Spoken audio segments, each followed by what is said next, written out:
Jeremy Hunt has been Chancellor for 10 minutes and he's already creating problems. Now we're going to have our energy bills going up thanks to him.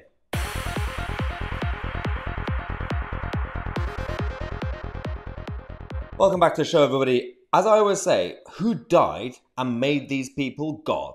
Jeremy Hunt and the left wing of the Tory party, who are in the name of pragmatic politics and compassionate conservatism, every single time ruin this country's budget, this country's economy, and this country's people.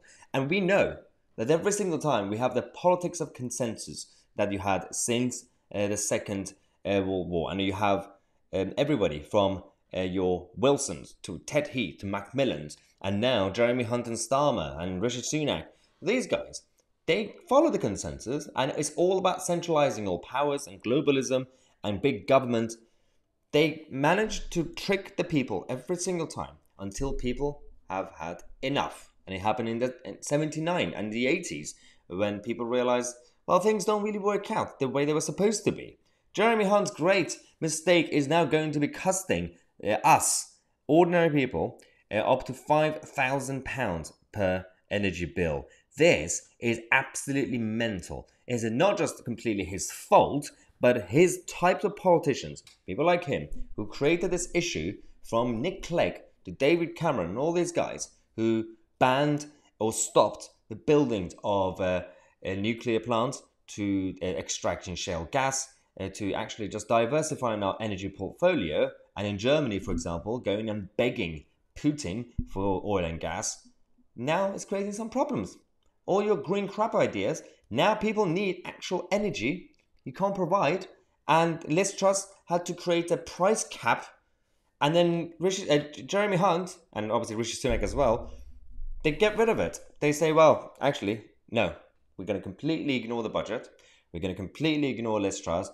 I am now de facto Prime Minister, and you have to listen to me. Ofgem have come out to actually say, well, this is going to be causing some trouble. The regulator said that they're yet to set a cap for April because of the uncertainty about what will happen to the wholesale cost of gas. But one of the consultancies have actually said that the average bills could hit about £5,078. Now, RBC Capital Markets also predicts £4,684 a year. And Resolution Foundation said £4,000, and Investec said £3,923. This is the biggest flaw of the whole system. Now, when you look at what's going on right now, because of the mismanagement of this government, the polls are now showing that the Labour Party are now leading ahead of the Tories with 36 points. That's a big margin, a big gap. Now, that's one issue.